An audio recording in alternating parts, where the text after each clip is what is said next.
So let me call the, oh, that's the wrong. It says call the, oh, I got it.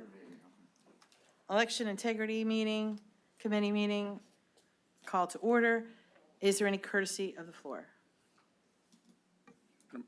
Madam President, do you mind if I courtesy of floor since I'm not There's on? somebody in the audience. Oh, I did not see. I'm sorry. Good evening, Council. My name is Scott Huff. I live at 2037 Edge Hill Road in the city of Bethlehem. I'm also the Vice Chair of the Election Commission. I'm here tonight, and this might not be the right time, so if it's not, let me know. I'm here tonight because the Commission has been asking the administration for a special meeting for about 2.5 months. We've met with our solicitor in an executive session, and we had some questions that we just wanted to have answered and have open in the public. And we wanted to invite all the council members, as well as the administration, to come and sit down and just discuss certain things regarding our solicitor and just order of operations for things. And just last week, I believe it was, something popped up here in the council meeting where there was some pushback about pushing the referendum or the ordinance regarding the sheriff, the DA. And that was something that the commission voted on at our last meeting because we were asked by the registrar to do that, and there was no pushback from the solicitor, or we weren't told that that wasn't within our purview.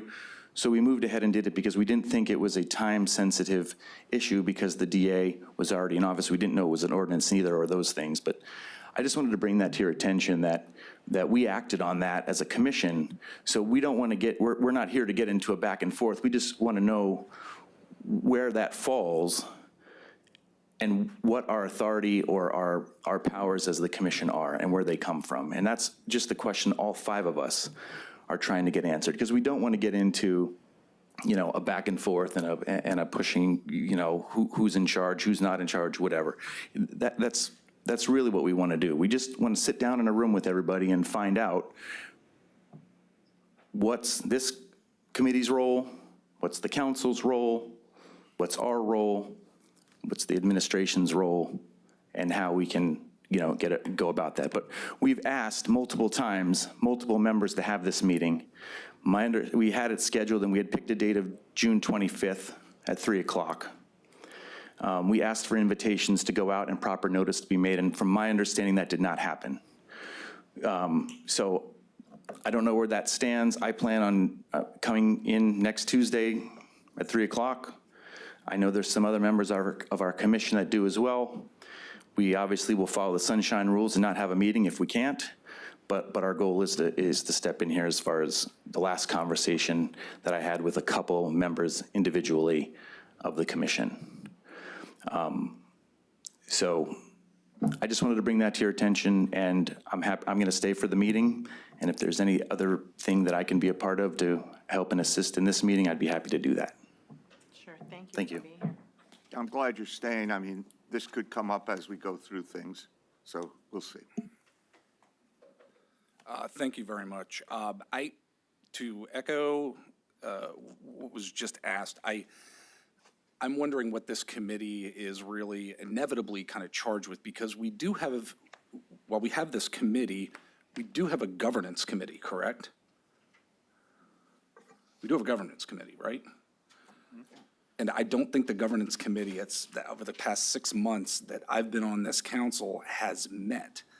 And I ask the question because I don't necessarily know what the overriding point of this committee is, if the work here could simply have been done within the confines of the governance committee.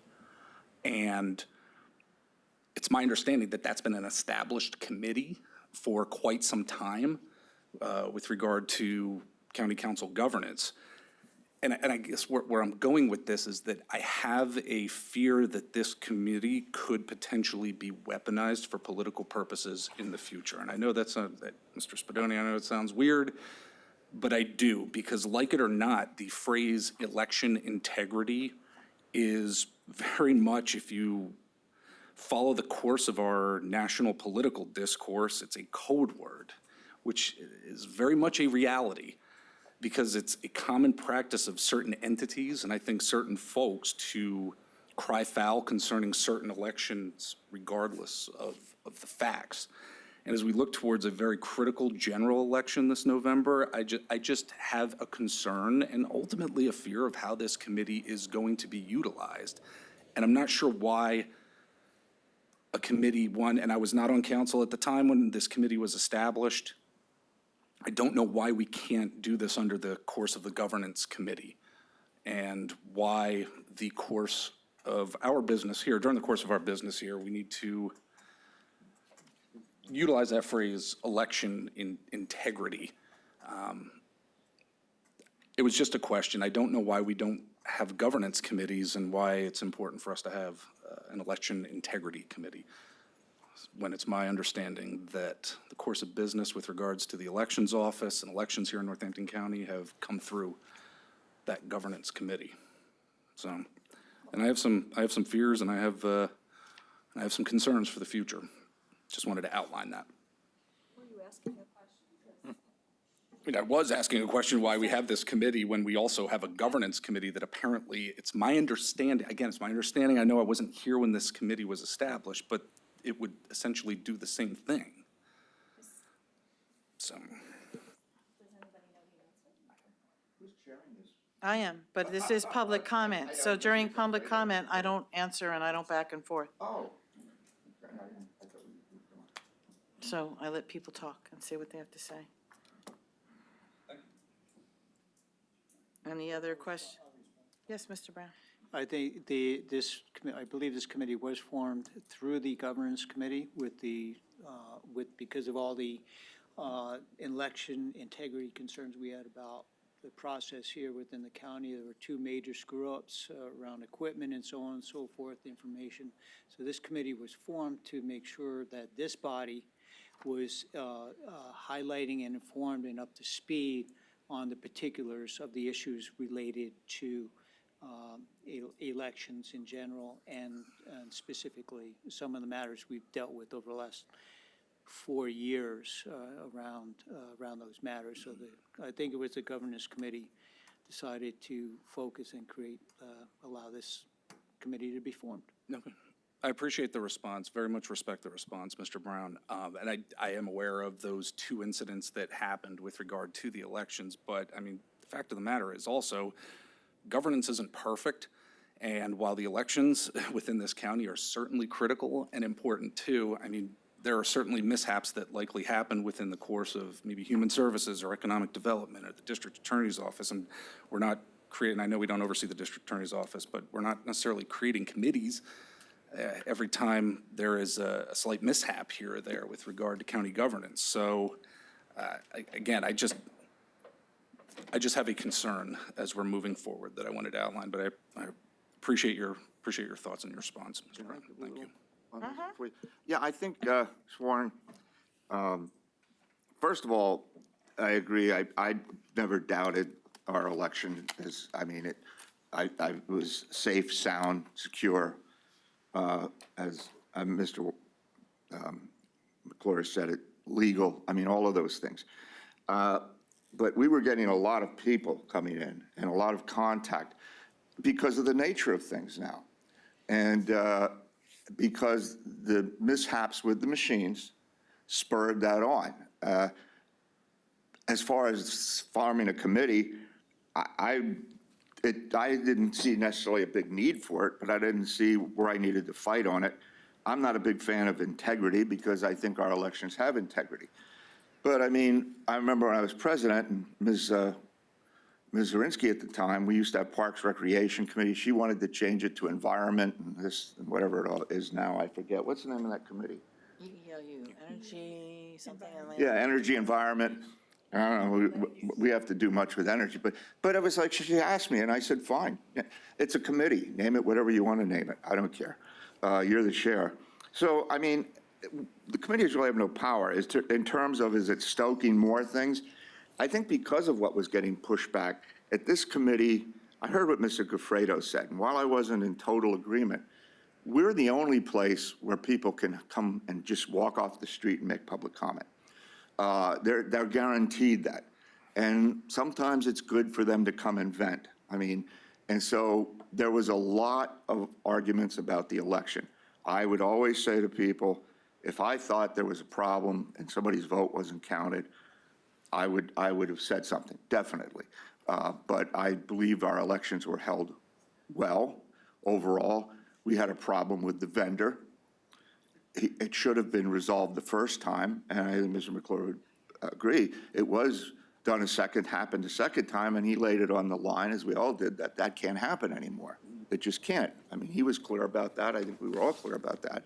So I think with this election coming up for president, and this has been said many times, whoever wins, the other side's going to say it was fake. It was this, it was that. And I'm even saying that about my own party, because we have our own extremists. And I don't know how it's going to go. I have no idea. I couldn't go to Vegas and bet on this at this point. I mean, I think the polls change every day.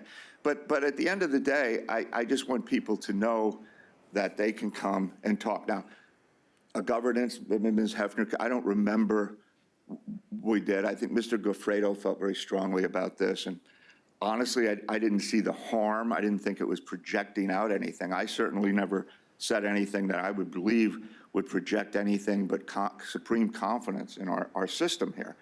But I did see, like, we had the one guy who came in with the gun. Mr. Giovanni and I talk about that. It looked like a stovepipe with a decal on it, and he said he pointed at machines and he could disrupt votes. I mean, you know, I was surprised he got through security, but it was just a silly pipe thing. But you know, I mean, sometimes coming in and having this public, it sort of illuminates some of the way out thinking. And you know, but I mean, I wasn't going to live or die. They say, what mountain do you want to die on? I wasn't going to die on this mountain. At the end of the day, they're responsible for the election. And as far as the Election Commission, I'll frankly say, I don't really know. I mean, I look at the charter, but that's been a discussion, I think, that's been going on for years. Like, what's, you know, who's in charge of what? And some Election Commission members have said, well, we should be doing this. Administration said, no, we do this, because and I'll be honest with you, I don't know. I mean, because our charter is far from perfect, and so are our codes. But I would just say that I would hope that this isn't stoking fire out there, that you know, this committee is concerned. At least I'm on the committee, I believe, am I not? I didn't object. And I wanted to be then in that sense because I wanted to constantly bring forward the fact that, from my perspective, this isn't about looking over their shoulder and that because we're having bad elections. But it was concerned with the machine operator. It really was. I mean, Well, that's honestly, that's part of the Yeah, concern. go ahead. That's too, all is I the wanted fact- to say. And I agree with you, Mr. Heckman, on just about everything you said there. I really do. Our elections in this county have run extremely well over the years, and quite frankly, 2 hiccups. I don't understand why a committee needs to be established after 2 hiccups. I mean, there are hiccups that happen probably on a weekly basis here at the county every now and again. Nobody's perfect by any stretch. And yes, elections are one of the most important aspects of county government here in this Commonwealth for any county. And I was simply just asking a question here because you know, I mean, elections now have been weaponized really bad. that's what I'm talking about here. Well, Like, no. that's what I'm saying. Elections in and of themselves have been Yes. weaponized. And I believe when I talked to Mr. Goffredo, it was my thought, even if he thought we could do better, was that there would be a forum for folks to come. I mean, they could go to the Election Commission, but get in front of council and formalize it as a committee. And since I'm not somebody who feels that the committees are great, you know, but I mean, at the end of the day, whatever we do has to be at a meeting, a council meeting. So if this committee went away tomorrow, it wouldn't lose any sleep over it. But I mean, I don't know if the intentions were bad or good. I take Mr. Goffredo at his word, and I accept the fact that he represents a constituency that's very concerned. And as I said, you said what I told you about what I thoughts are in the election, but I don't think it was so much about the count, or the elections or a mistake. The mistakes meant a lot to a lot of the folks that came in, even though, and we tried to say it was, the machine or it's been corrected, but there was still a lot of mistrust. And part of I felt my job on this was to allay some of that mistrust, that we are here, and yes, we are concerned if there would be a real problem. So far, we haven't seen a problem with the way our elections are conducted. Absolutely. And now the machines, we'll see. I mean, I think Software they've, issue with the company.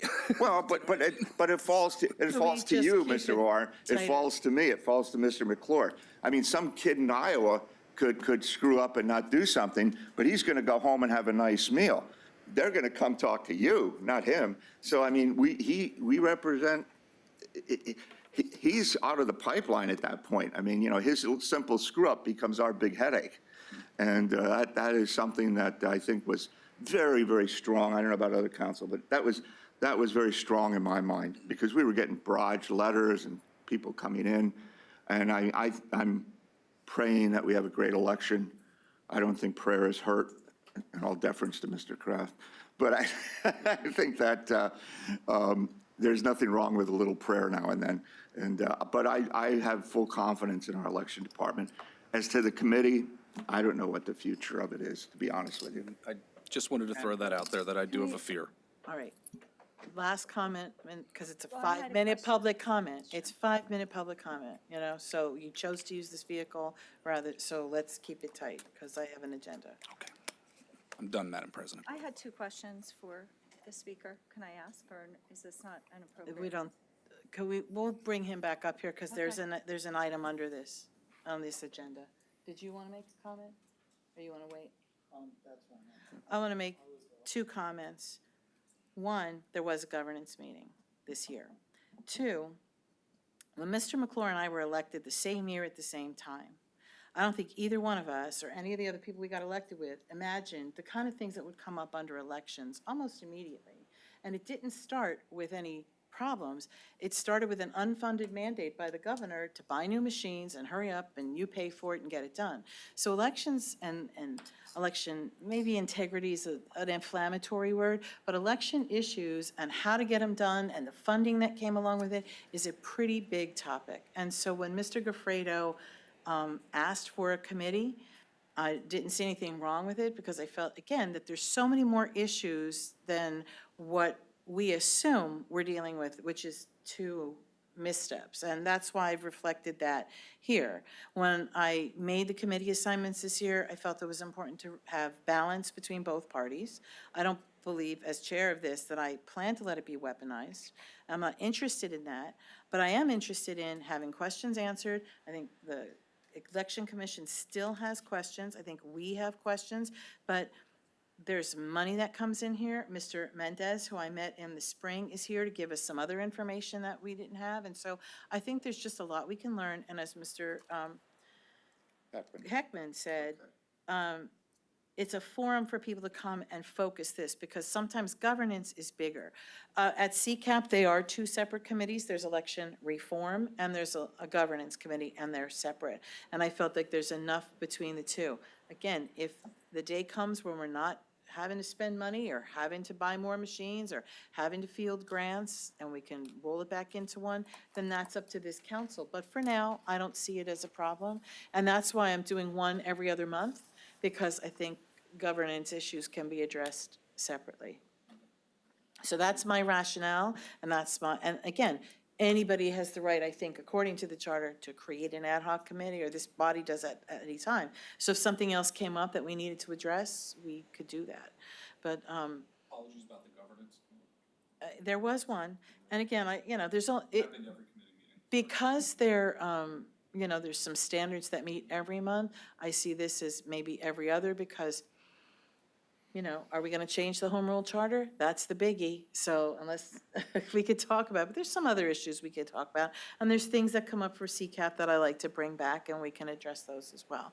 But the other thing is one of the CCAP priorities is the vexatious right to know request. And I'm hoping, and we'll hear from Mr. Kemeny, but I'm hoping that that's not happening here. So that this gives him a forum to address the problems that they're having to us and give us the opportunity to support them directly. And if financially we need to do so, then we need to do so. Or if we need to get the courts involved, we can, because we've asked for that as a body. I don't know if the legislature has addressed that, but we're asking that those right to know requests be shut down during so many weeks before election and post, so they could do their job. Because if they're forced to do that, then they're not getting to do their job. And I don't want to see anything derail their ability to do what they have to do.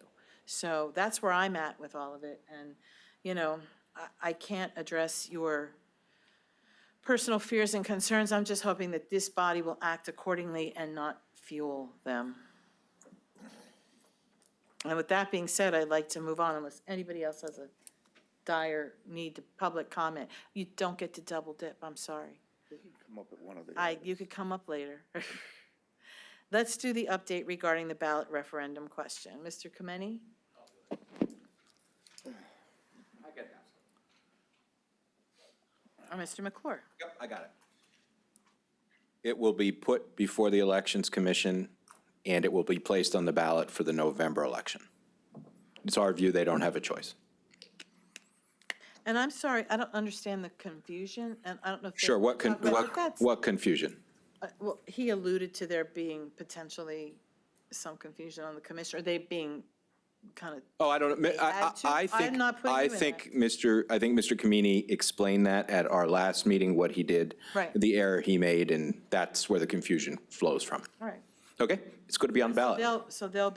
That'll be addressed with them when Yep, we meet. correct. Any other questions about that? I guess the last question about that, for you or him, is when is the last day anything can be placed on the ballot?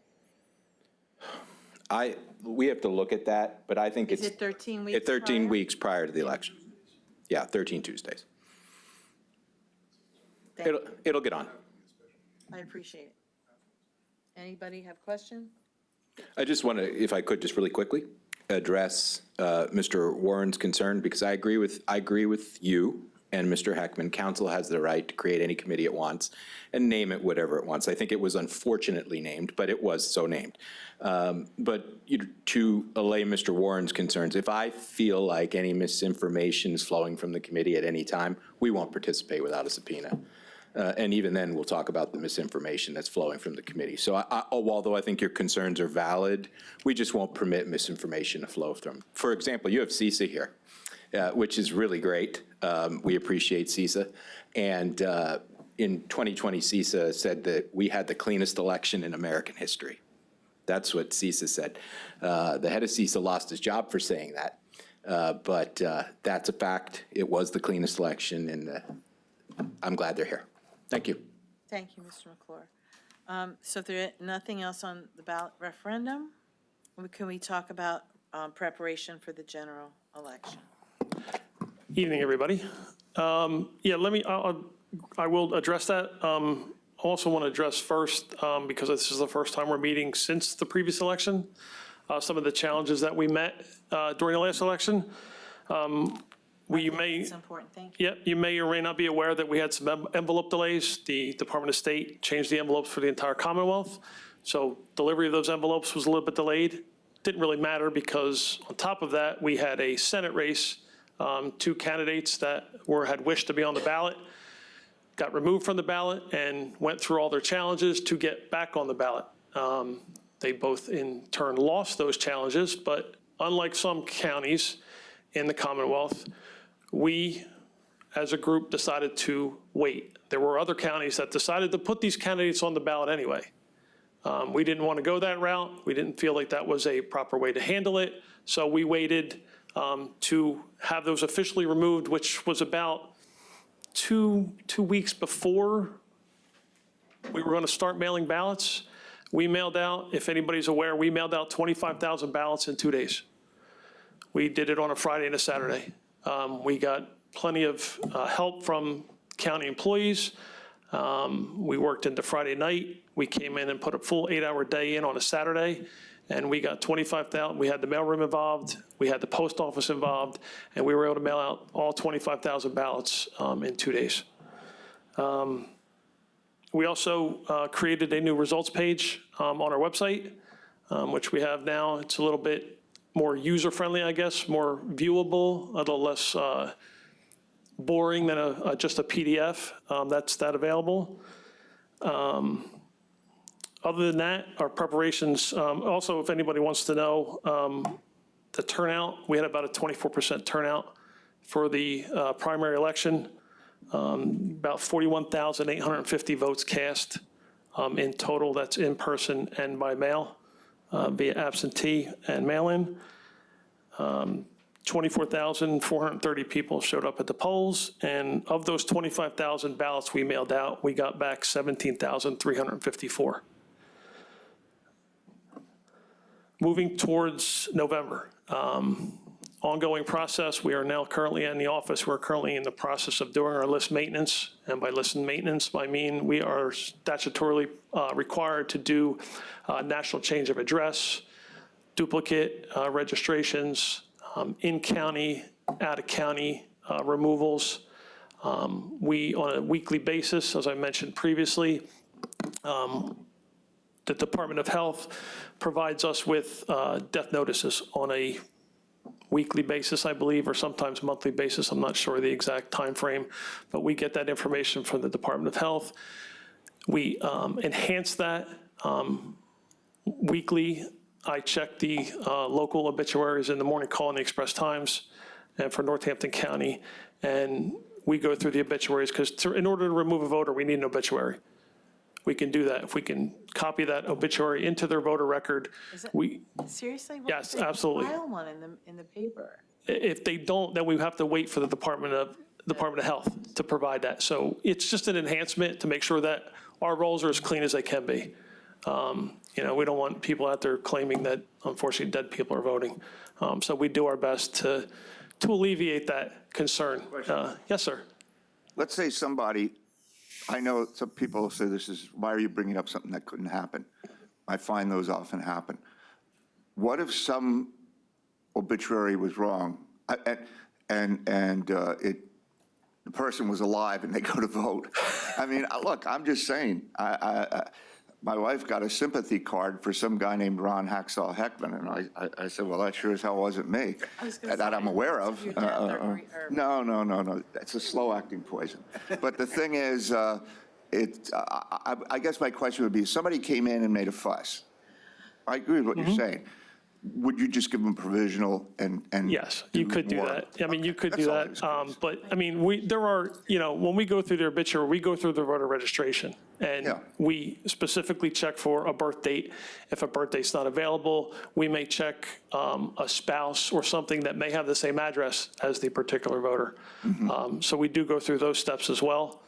Some of the other things we look at, and you mentioned that we did have an instance last year with another county where the name was the same as the obituary and it was the wrong obituary in the voter registration file. So, I mean, yes, it can happen. And the law states that you have to be alive on election day in order to vote. Okay, so, I mean. You have to be alive all day. Like if you are alive at 8 a.m., but There's, you pass at 10. I don't know the does your details vote of it, still but. count? I'm being Yeah, asked. no, I mean, we have instances where people cast a mail-in ballot, and they send that mail-in ballot early. Now, when the mail-in ballot comes in early, election day is not for 3 weeks when they mail it in. Unfortunately, if an obituary comes in and that person has submitted their mail-in ballot, we have to pull that mail-in ballot out. Oh, is that up to the day of the election? Yes, sir. So you have to be actually alive on election day in order for your vote to count. I have to put that in my, what is that called? Advance directive. Leave me alive till midnight. Outside of list maintenance, we've just put out a poll worker press release. We'll be doing that probably every 2 weeks up until the deadline where we need to, it's not that we need poll workers, but we're always looking for poll workers. So I think we put it out yesterday, the day before, and as of today, we already got 4 responses to that press release. So I believe in the primary, we sent out 3 or 4 press releases, and I want to say we got about 50 40 to 50 responses to those press releases. So it's a good avenue for us to at least, I mean, we do it at the polling place as well. People can come in and volunteer. They can, just call up if they want to. We've also, in the primary, accessed our retirees. We went out to our county employee retirees and offered them the ability to come in if they wanted to work a polling place. We had a number of them come and work the pre-canvass and open up mail-in ballots for the day, and they thoroughly enjoyed it. They were very happy. Pardon? How much do you pay? I didn't think about that, what it is for those. Poll workers, it's a set price, but for people, $16 an hour. 16, okay, thank you. Okay. Something to keep in mind. October 21st is the last day to register to vote for this upcoming November election. October 29th will be the last day to apply for an absentee or mail-in ballot. 29th, right? Yes, and the 21st, that's to register to vote, change your party, whatever it may be, that's the deadline. Wait, last day to apply for mail-in ballot. Is the 29th, October 21st is the last day to register to vote. When, what do you, on-demand voting? Dates on that? Not yet, Okay. no, not yet. It will most likely be in October, but Okay. yeah. But that ends when? Does it end on election day? It or would does end the day end, before? usually we do it, but the 21st would be the 29th would be the last day, because that's the last day you could apply. So we'll do it like 2 or 3 weeks before that, and that's, I think the 29th is a Monday, Tuesday. I'll check for you. And then we'll go until 5 o'clock on the 29th, accepting people coming in to apply and taking over the counter 29th ballot. is Tuesday. Okay, so we'll do it, we'll probably be late on Monday and then 5 o'clock on Tuesday, which will be the last day that they can apply. Yes, sir, go ahead.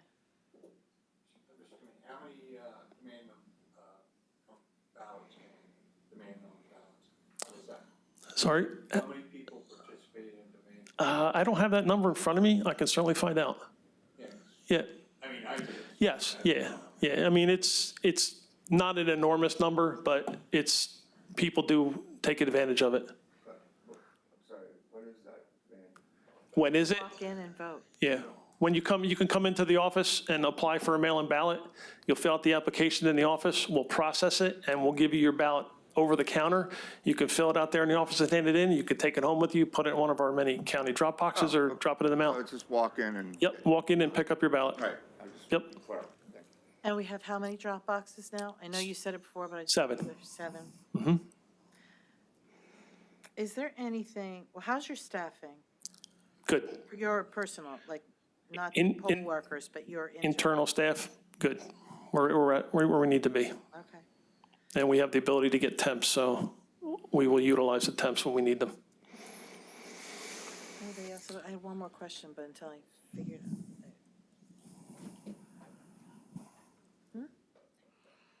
Staffing.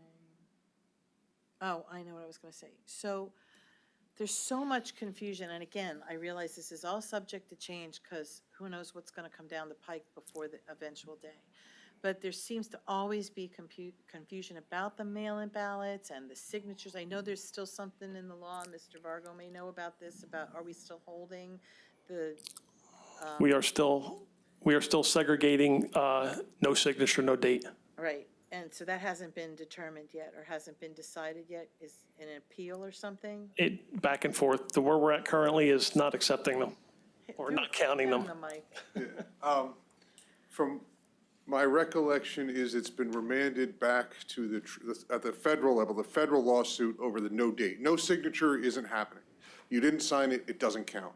Whether that means anything, the courts have said if it's not signed, it's not counted. The only issue remaining is the dates.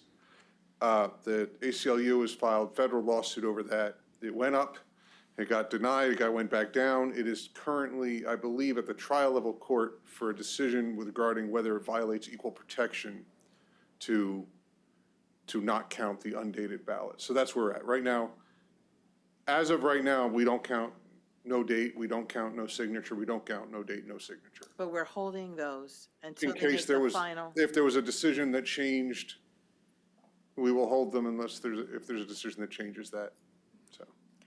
So I guess that's a precursor. The question I have for you then is there anything that we could do to help you or support you in educating the public better? Because I know more and more people are using mail-in. There seems to be confusion. I'm pretty sure in about a week, I'm going to have the same level of confusion as somebody else. Because, those of us who are in this pay attention. And people who are actively working in either party, they're all about it. But Jane and Joe Q Public are like, what do I do? When do I do it? So what can we do to help you advertise? Because obviously you're going to put it on the website. But again, if I don't look at that, what else can we do to help beef that up a little bit? I'm in discussions currently with the administration on ways that we can enhance that. The issue we run into is, for the most part, the people that have missing dates or missing signatures are elderly voters, for lack of a better term. I mean, I'm in that group. So that's one of, and, there's discussions of ways we can enhance that, whether it be a video, whether it be a public service announcement, whether it be something. I mean, we can go out and do a voter outreach to wherever we need to, wherever, if somebody's interested in having voter outreach, us coming out. We did it last year with Kirkland Village, one of our county nursing homes, one of our county homes, we did that, retirement communities. We went out there to register people to vote. We go to colleges if they want to. I would like to be more involved in high schools to get them active in that. This past election in May, we had 2 student poll workers work the polls for the first time. So, the more people we get willing to be involved in the process, the better. Absolutely. So we are looking into it. Anything we can do to support that, I'm Sure. I'm all in favor. I guess my last question is, I believe last year there were election integrity grants. Are there more monies that? The grant available continues. this year? Yep, the grant continues. We are in the process of finalizing the 2023-24 grant. That report is due in July, the final report for that time span. And then in August, a new application will have to be submitted for 2024 general, 2025 primary. How much money are we allowed to get? Is that based on our It's, county all right, size? so the or- way the grant works, the pool is through, the legislature has decided that the pool is $45 million. Now, that $45 million, they look at the registered voters in each county in the Commonwealth. And then that, depending on your registered voters at the time of the grant, your distribution of that $45 million is based on that number. So we received for this 23-24, 1.155 million. Say it again? 1.155 million and change. And what are we planning to do with that you're allowed to say? 'Cause Spend it. DCD is in charge of this. We are required to provide them, they will audit our grant at the end. Last year, they did it after each 6-month period. This year, they're doing it after we submit our July report. And then we need to submit that report also to the majority-minority House and Senate committees. So you could use that money to do that kind of advertising or videos or any of that kind of stuff? There are certain buckets we can use it for. Unfortunately, those buckets are still constrained. From the first year we used it back in '22, we kind of were very, all right, maybe we can't use this here, but as we've gone through the process and other counties have come through with certain things, there are certain things we can put into a specific bucket and better ways to spend that money. So we do our best. Any other questions? And I guess the last question, I had asked Adam to be available on Zoom. I don't know if we can get that. Or is anybody here from ES&S? No? Yes, this is Adam. Do we have a mic over there? He is going to come, but Adam's here and together with you. If you want to bring him up to here, do we, how are we working with them and? Good. We've enhanced our LNA for this primary. nobody heard anything about this election. We've enhanced the training for the poll workers. We've enhanced the LNA. We've built up some better processes. We're going to continue to improve those processes as we move forward because there's always room for improvement. And as we go through these things, we find, better and different ways to certainly move through the cycle. Okay. Does Adam have anything he wants to add? He has to be at mic, though, I guess. Oh, okay, she's got, look at that. I am here on the Zoom. Can you hear me?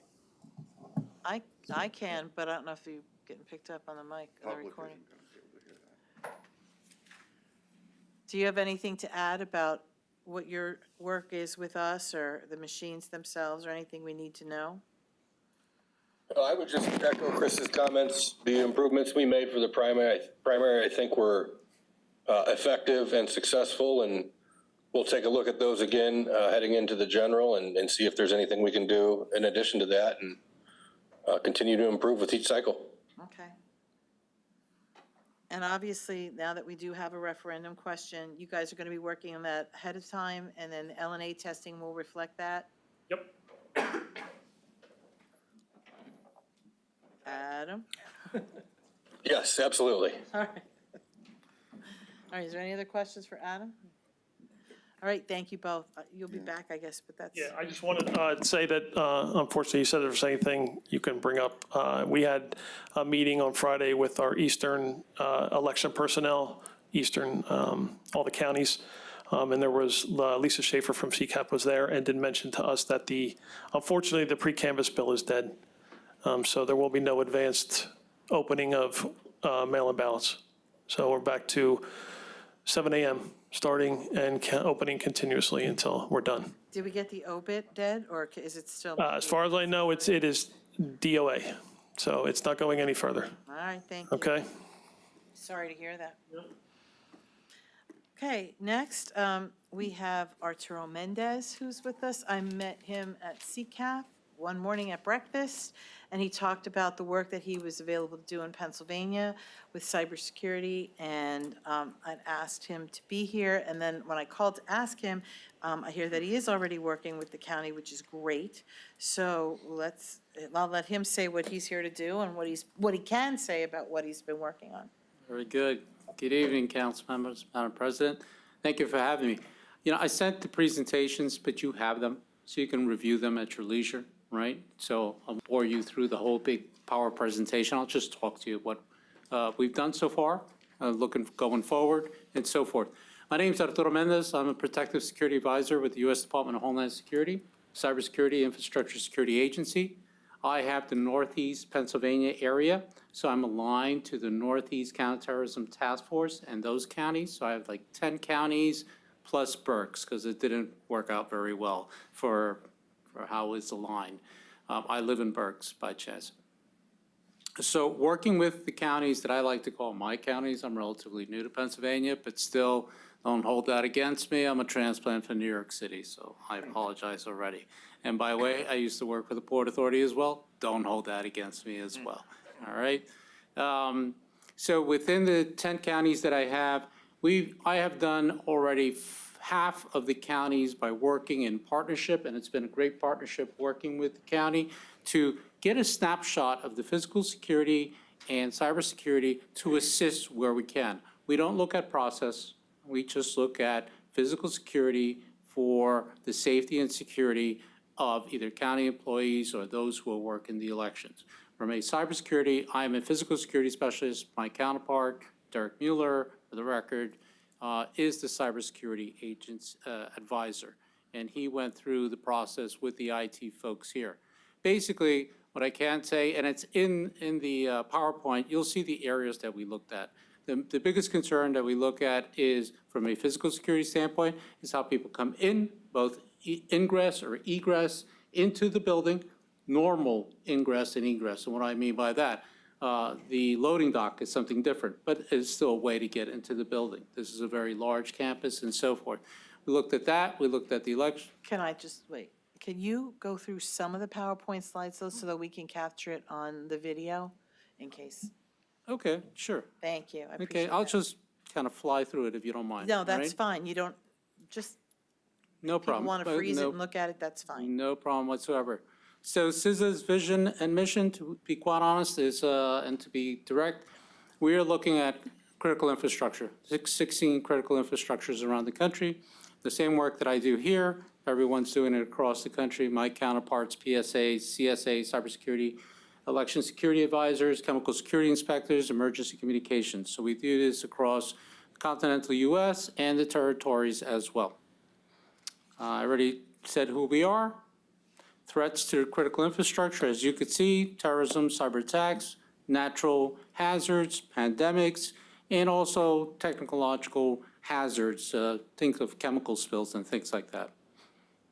Talk about why, I don't think I have to tell this body the significance of critical infrastructure. We need critical infrastructure in a community, right? Power, water, telecom. If not, we can't exist in a community and so forth. So all the various things that make up critical infrastructure in a community, we go out and we help out, whether it's from a physical security, cybersecurity, communication standpoint, or looking at chemical security as well. This is the bullet slide, which talks about the protective security advisors like myself. We go out there, and the two key nuggets here is that we either help you with security assessments, vulnerability assessments, a light one or a more in-depth one, and tons of training. Proud to say that I just met the sheriff today, and in behind the scenes, we are already looking to deliver security training. Actually, it's from the Office of Bombing Prevention Training to his shop on July 25th. So we're moving along. It's a busy season for us, right? Trying to get assessments out there, trying to get training out there. Plus, at the same time, when I take off, let's say the election side of the house, I'm back to mass gatherings and so forth. Music Fest, Bacon Fest, and all the other fests that work in the area. So running around with roller skates trying to help out in any way, shape, or form. Pretty much other work that we look at from a security advisors, doing the surveys, the outreach. We participate in what is called National Special Security Event. Think of Super Bowls, think of FIFA coming up in the future. SEER events, Music Fest is the largest SEER one of the largest here in this area, in my area, and I also have the Poconos Raceway as well, responding to incidents and coordinating that. As you can see from the map, we're all over, continental and territories as well.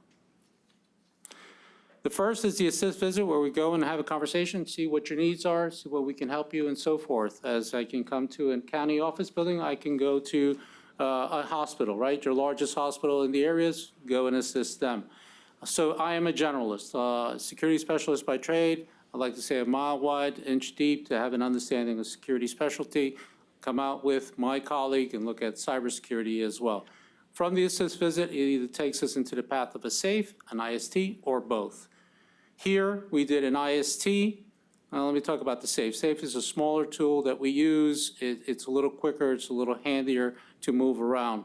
Then we get into an IST, the infrastructure survey tool.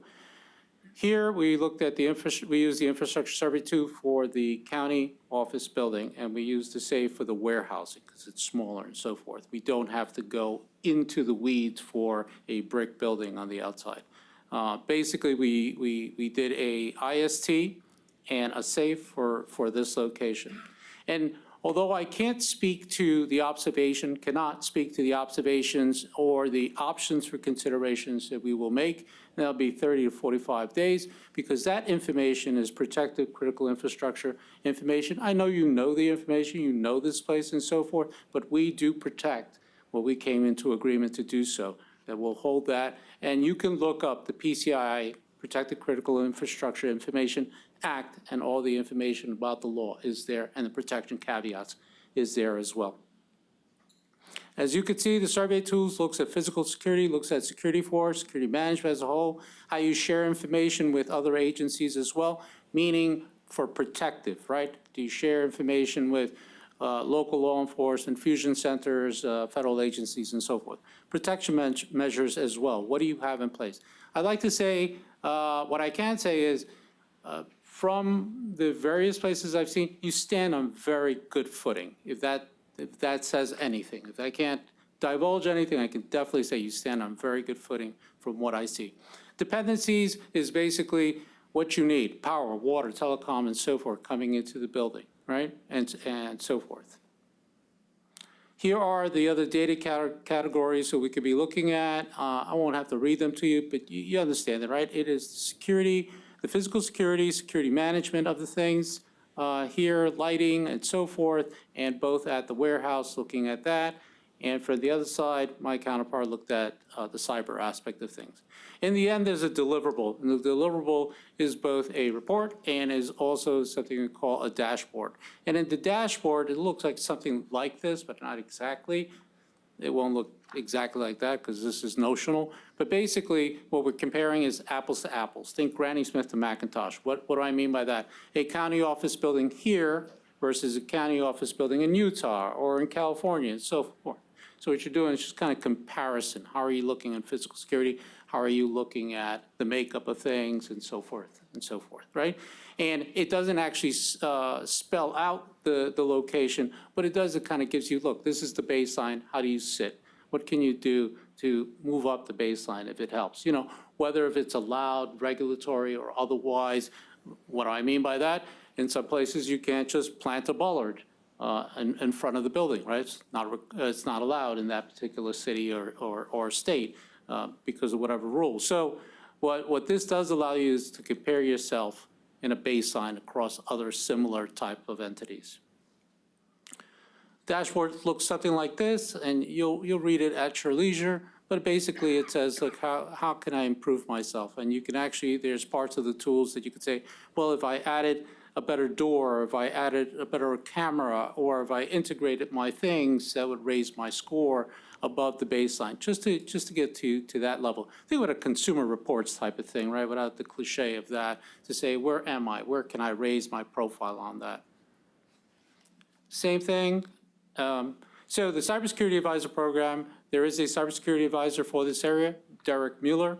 And Derek and I go out, and depending on the location that we're looking at, again, think about whether it's a synagogue, whether it's a school, whether it's a hospital, whether it's a critical manufacturing and sort, or a county courthouse. We go out there and jointly look at the location.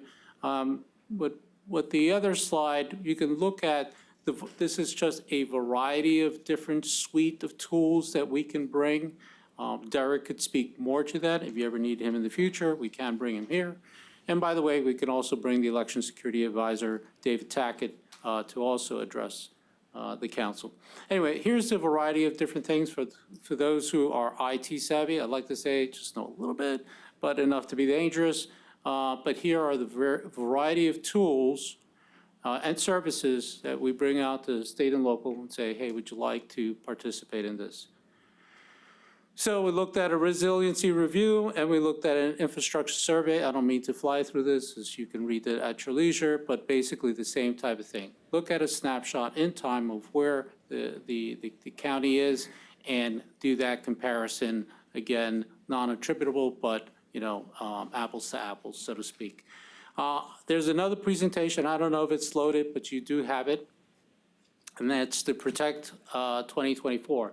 All the various things that from a national standpoint, from a regional standpoint, we are out there trying to assist. If you look at the presentation, the advisor for this area, Region 3, we're out of Philly, and we have anywhere from Pennsylvania down to Virginia to West Virginia, Mid-Atlantic. For this particular area, his name is David Tackett. He can be made available if you need any questions answered, and so forth. But in the other presentation, it gives you the suite of tools that we're presenting out to the country to say, hey, you want to do tabletops, you want to do some exercise, do you want to take a look at yourself as assessments, physical and cyber, whole host of resources in a library, a lot of table mats, a lot of things like that. And you can look at it as your leisure, but I think it's very informative. We also have some of the resource material are in different languages depending on the region, right? It could be Chinese, Spanish, Polish, whatever the case may be, depending on the region throughout the country and so forth. So that's about it. I'd like to say thank you for the opportunity to address you. I'd like to thank the administration for being great partners. As a matter of fact, on Thursday, I'm going to another county That's why it just keeps us busy writing, looking, traveling, and so forth. And as we're all gearing towards Music Fest, delivering a lot of training over to that particular area in the next 2 days as well. But any questions? Thank you. No? Well, thank you very much. Appreciate it. for being here. Thank you. So is he working with you directly, Mr. Kamini, or is he working, I mean, so you're dealing with it, and it's all the physical plant and et cetera that he deals with? You're dealing with that? I think he just outlined for you what is happening. To be continued. No, I think it's great. I think it's good to have that resource, and I feel better knowing that we're using it. Last on the agenda is the discussion regarding election commission meeting in the council meeting room. So, the council meeting room is available to the election commission, and I believe Ms. Shafnisky's been working with, people, but, I guess the question that Mr. Huff raised in the beginning is, who's allowed to call the meeting? Who's allowed to schedule the meeting? Allowed to schedule. We schedule the room, but what's happening with the meeting? Or how often do you meet? How often do they want to meet? Who gets to make that decision?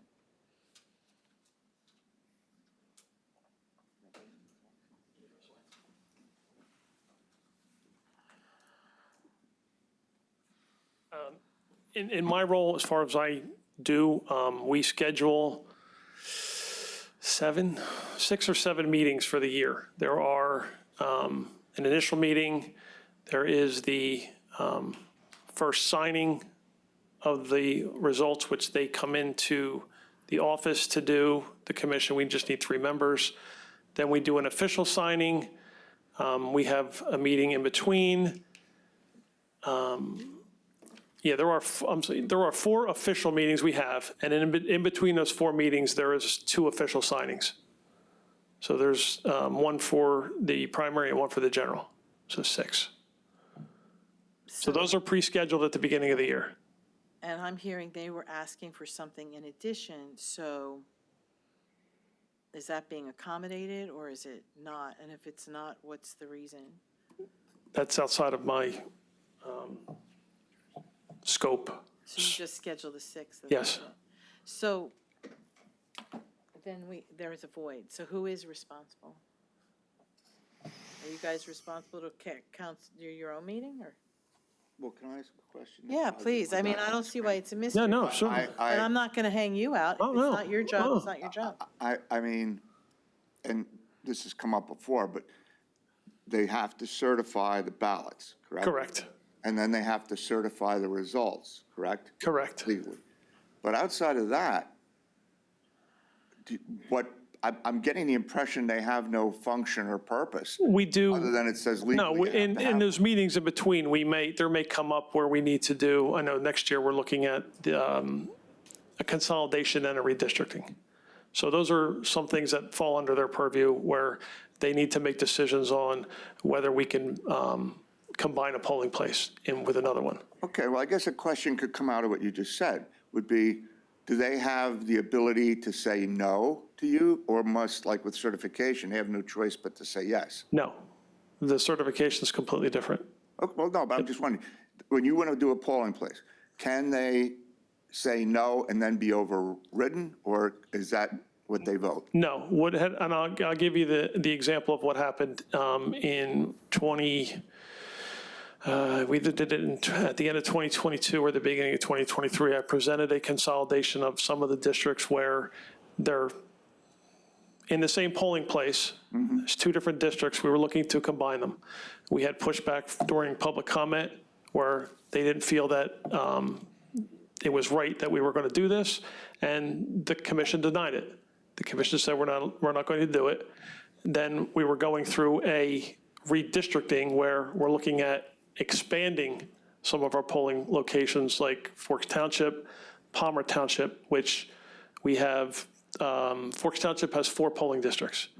And each polling district probably has 3,000 voters, at least.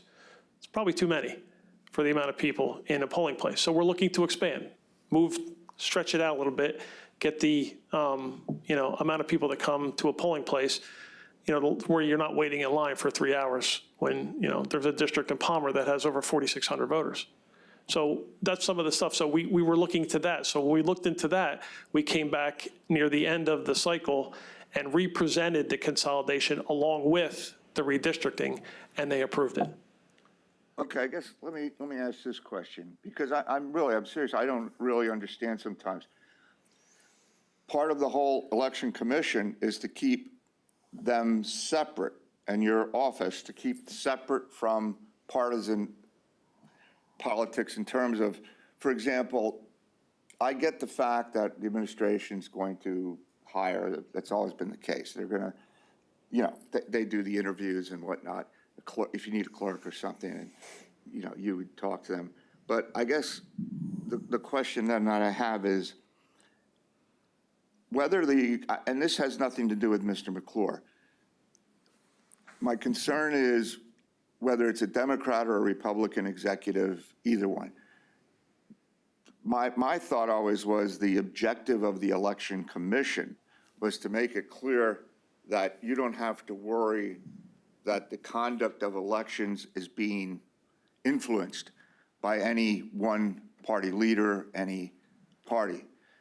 An election commission being officially, two and one, three for the party in charge of two, that they would be the deal breaker in the sense of we're representing by charter both parties, and so no one can say, or you can say it, but it would be hard to say that they're being influenced by their boss, because technically they don't have a boss except themselves. And I'm just wondering, again, I just don't understand if there really is that sense that they are separate. I mean, I understand what you told me they do, but I still question what decisions they can and can't make above and beyond. I would leave that up to the administration. Yep. So it's a very interesting philosophical debate about the charter itself. And so I don't disagree with your conundrum in that there's such vagueness in the way it's drafted that it does lend itself to confusion when, a entity such as the Election Commission is seeking more power for itself. Now, I would just, as an editorial comment, suggest that only 3 of them showed up to certify the primary election. And if you want more power and authority, showed up in person. If you want more power and authority, you probably should come to, one of the 4 meetings you have that year. But I digress. We have taken the position, as I believe every executive before me has taken, that it's our responsibility to do the administrating of elections, right? Like procurement, for example. If there's a voting machine to be procured, that's our job, to go out and procure that through our procurement procedures that are outlined in the administrative code. It's council's job to pay or not to pay for whatever we've procured, right? So those things are part of our law and have been part of our tradition for 48 years or so, something like that. So almost 50 years of tradition has, I think, relegated to the Elections Commission to its role that it finds itself in now. When you said necessarily. Okay, when you say they're looking for more power or something, is it that, or is it that they feel that their abilities and their authority has been stifled over the years? Well, I think we've been hearing this debate for years. They want, for example, they want to pick the machine that we vote on. And I don't mean any individual members. I'm talking about a pre-iteration of this commission wanted to choose the machines. Well, there's just no way in our apparatus for them to do that. I mean, they can make a suggestion. They did. We didn't agree with it. They didn't agree with our suggestion. We brought it forward to council, made the arguments that we made, and council did what it did, because that's the only way for us to operate in our system. Because as you know, most of the rest of the Commonwealth still operates under the old commission system. Yeah, I don't disagree with And in those counties, the commissioners also sit as the Board of Elections. So they're not going to make a decision sitting as the elections board Yeah. and make a different one when they're sitting as the commission. We have an entirely different system. Well, yeah, exactly, which is good and bad in some ways, creates problems. I guess I just keep thinking, and this has come up numerous times, this isn't the Yep. first time. I agree. About the election commission and other executives and Right. councils. Are they in our home rule charter? And I guess we'd have to look at state He's law. here. Well, wait, who's here? The home rule charter's here. Okay, well, are they though, I'm just saying in general, are they almost seem to be taking on the role of an appendix. I mean, if you have it, you have it. If you don't want it, you don't have a real, they have real no other than what this committee said, they have a function which written down, you have to approve this, or you have to approve that, or if we want to change up a voting area. But I guess, Well, there are. what's the, I guess. There are other, what's the objections there? there are other legal roles that they do have. For instance, they do sit as a quasi judicial body with respect to what, provisional ballots? Yeah, so if there's a contest of provisional ballots, as there was in 2020, the Elections Commission would sit as a quasi judicial body and judge whether those provisional ballots should count or not. So they do have legal roles prescribed in Pennsylvania law for them to do. So they're not an appendix. Okay, well, I'm really been wrestling with this for many years. Yep. Because it's come up at different times with our home rule and in the election commission. And at different times, there's different dilemmas or concerns that have come up. But I think it's an anachronism that the county party chairs give us names. they should give the names. I think that we should appoint them the way we appoint everybody else. The executive should propose and the council should confirm or deny the appointments. Okay. But you do believe it should be still split party-wise? Yes, 3 and 2? I do. I agree there. Lord knows we don't want anybody to get more. And I think another issue that I have is it goes to the debate you were having earlier with, not a debate, but the good conversation that we were having about the name of the Election Integrity Committee and its purpose. I think in the middle of a hotly contested presidential election, I'm not sure that we want to be talking about what our proper roles are when we've had 50 years of it functioning just fine. No, I Can I mean, jump in here, please? timing-wise maybe, but it's an opportunity. He's here, you're here, this committee's here, but I didn't think about the timing. But go ahead, I'm sorry. Well, That was really all I would add. I'm I not, thought I should explain myself. That's what I was trying to do. I ask, and you answered. I'm finished. You have for Christopher. with all due respect to the timing, questions were asked last time we had a meeting. I don't know if we got the answers. I know that the state has rules. I know that we have our charter. I know that charters are open to interpretation. You have an election commission body that's saying, we would like an additional meeting. So I don't understand, and I heard that Mr. Committee's only responsible for scheduling the 6 that he is. I don't understand if they ask why they're not being allowed to meet. So Mr. Vargo advises, and I think previous listeners have advised, that the proper way for that to occur is the chair of the Elections Commission needs to communicate that desire to the director of administration. But that's not in the charter, so you've got the charter, and do you want to say? And with respect to meetings, it seems they want to have a meeting with council itself and us to determine what their legal rights and responsibilities are. And my point is, at this time, at this critical juncture, they're in a county where we have so much focus on our elections, it's borderlining irresponsible to be trying to sort out what everybody's responsibilities are when for nearly half a century they've been quite well functioning. It makes no sense to me. I think that I heard at their meeting and I heard at our meeting that all they're asking for is a simple clarification. And I don't think that they're asking for any more power. And I know, again, the state statute says one thing and our charter says another.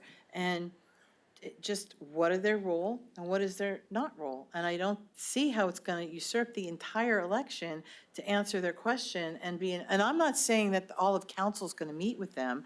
They have the right to have a meeting.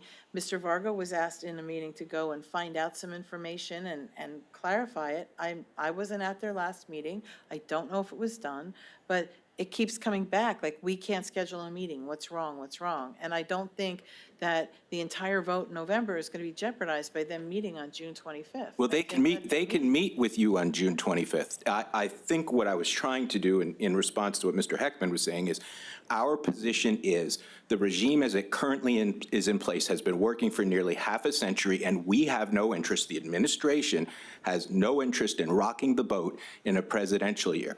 We think that has a great disruptive potential, and we have heard no reason why their powers all of a sudden need to be clarified. There's been no pressing reason brought forward to answer that question. Well, there's a member here, so let him say what he's. A member, a single member. He showed up. I right. think there's some that said they might be on the phone. Sure. I agree with you.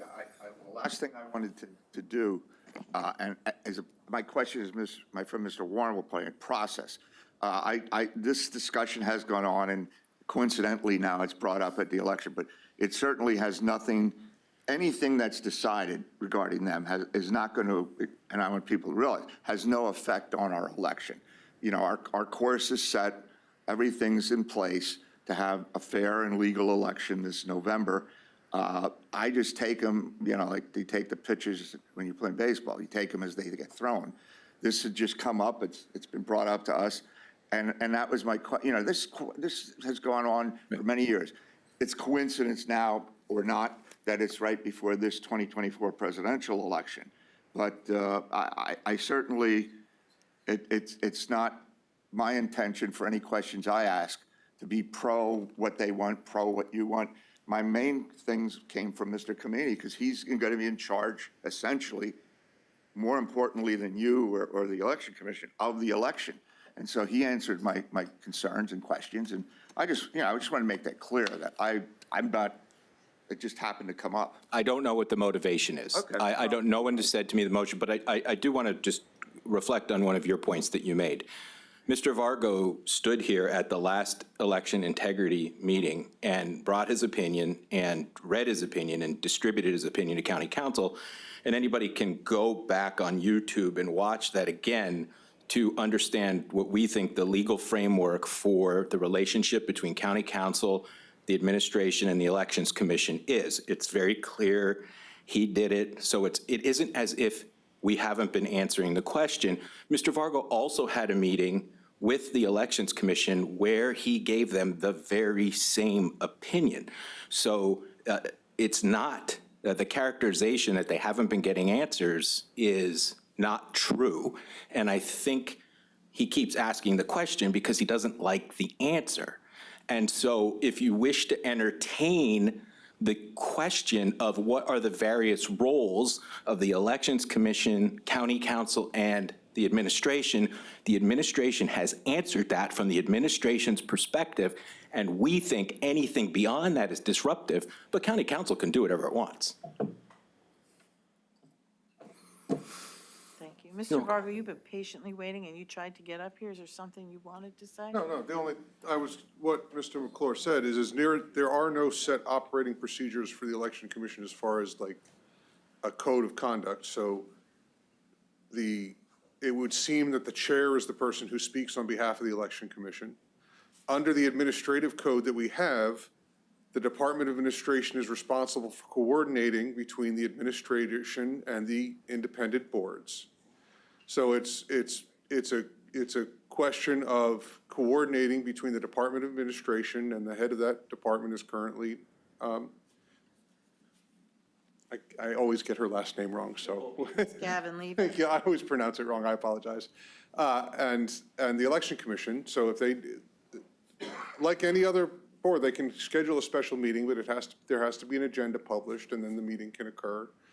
But that has to be coordinated, and I guess the one extra step then is because that commission, they would like to use your room, there has to be some coordination between now Ms. Shefnisky and Nicole with regard to making sure that this room is available on the date that the commission wants to use it. I think that's the really easiest part. how it has to I believe that's what has to happen. So that's from my perspective, my reading of the current code as it is and the limited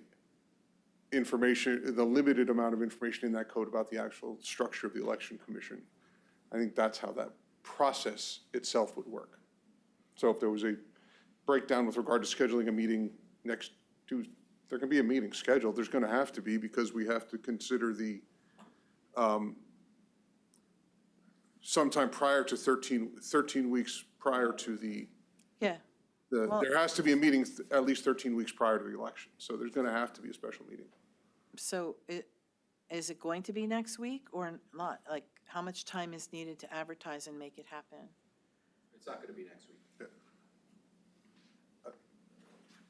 Well, Respectfully, what I would suggest is there's an open issue from the last election commission meeting that is going to be germane for the upcoming election with regard to examining sealed envelopes.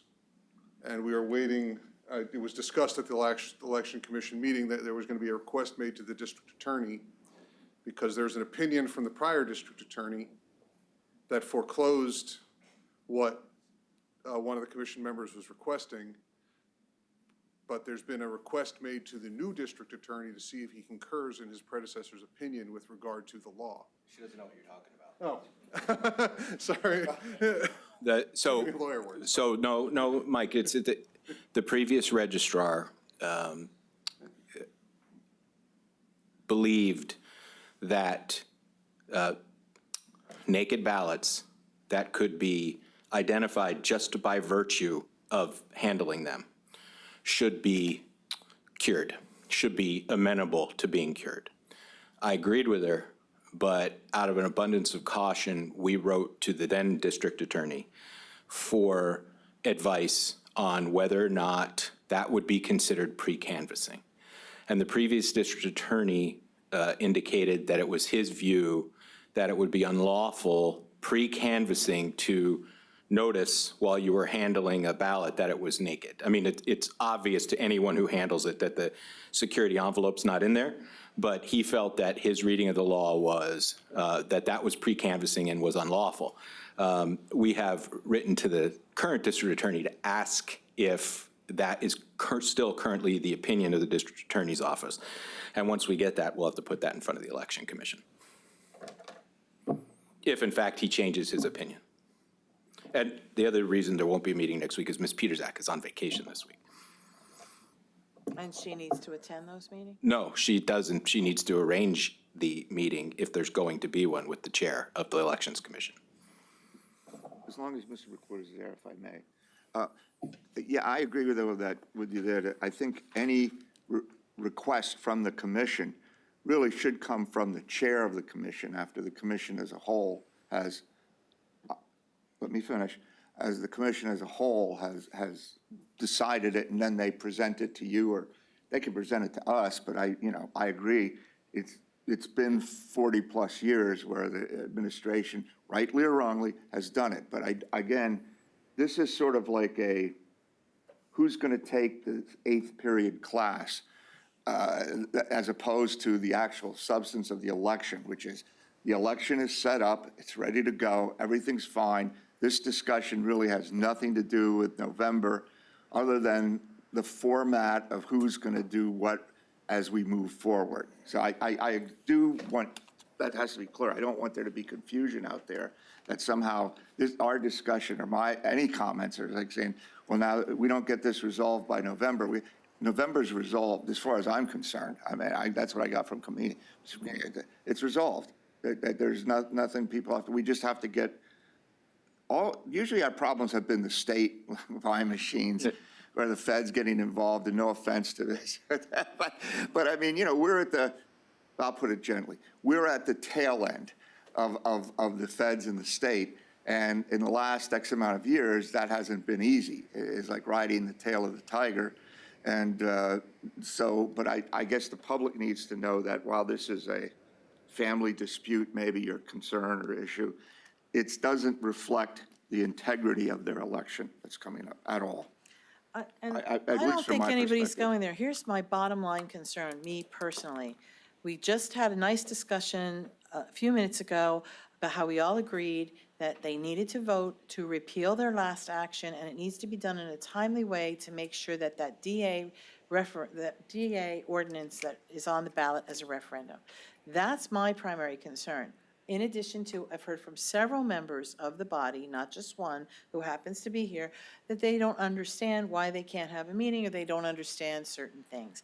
So I just think it needs to be articulated to them, because it's not good for them to be walking around saying, well, I don't understand. And so all I care about is that this meeting happens before August 6th, and he's not here, she's not here. If it can happen next Tuesday to just do that item, I'd be thrilled. Well, it's not going to happen next Tuesday, but it's definitely going to happen before August 6th, so that gets on the ballot, because that has to go on the ballot.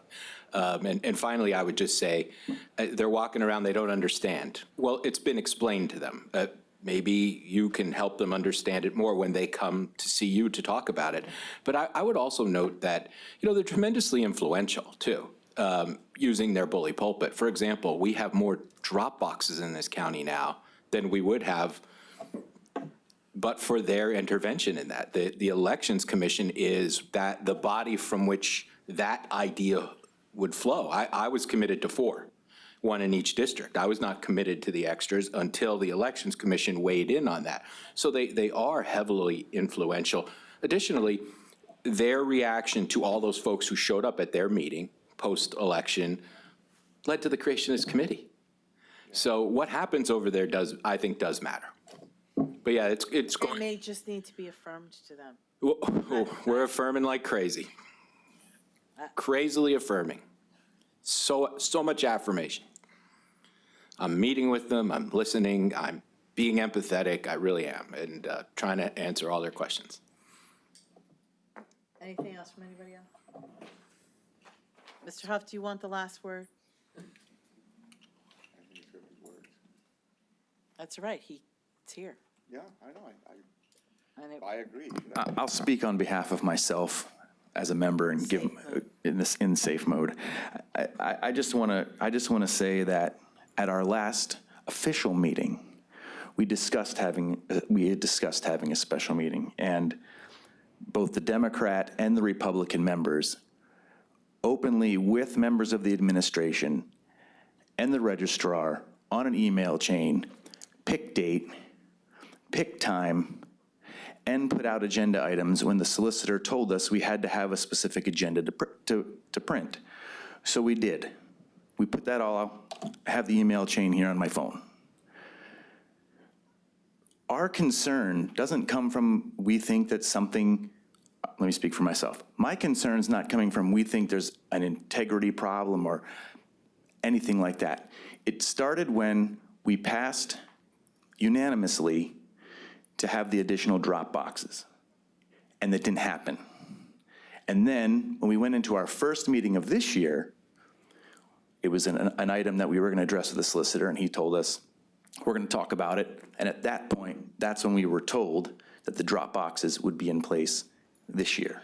So we passed it, we did it early enough last year in 2023 to try to get it in for the fall election of last year. And it was unanimous, 5-0. In fact, I was the person, a Republican, who said, I think we need to add some drop boxes, particularly to the northern tier. So this is not coming from a place of we want more power. It's also coming from the fact that we sat there last December and got hammered, and people wanted to know why this happened, why this happened, why this happened, what about this? And we couldn't give them an answer.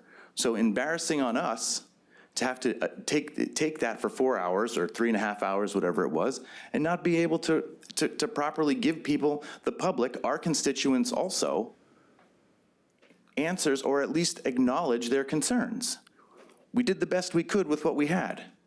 I'd like to add, and this is what I wanted to come up before and say, was that one of the things I wanted to mention was that if you go on the county's website for the Election Commission, minutes that we've approved already aren't even posted up there.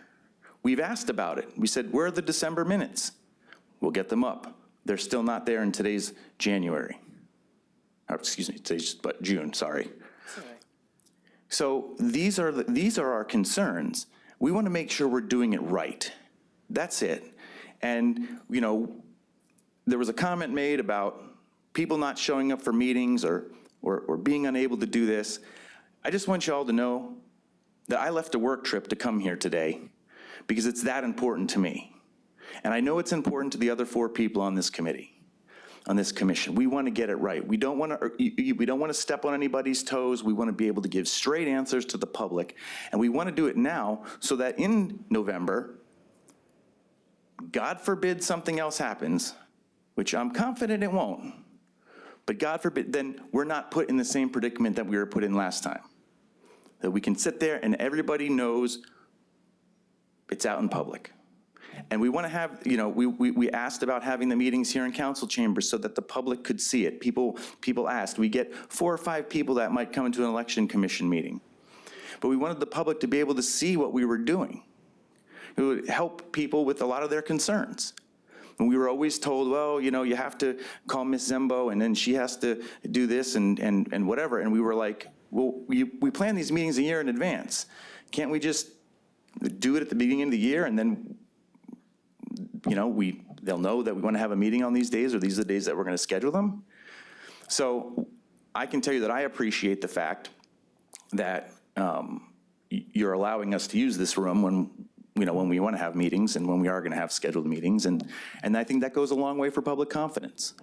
So I just want to be clear that, you know, this isn't about wanting more or the what a Republican on there. You know, we're a very good group of 5 people together. We work together very well.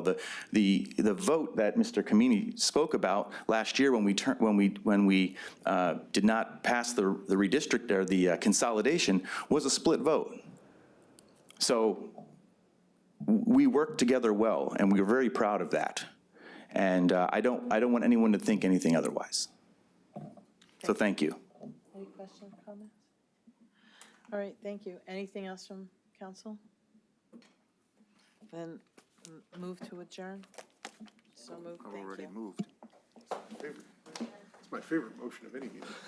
Mr. McClure, can I speak to you for a minute? Sure.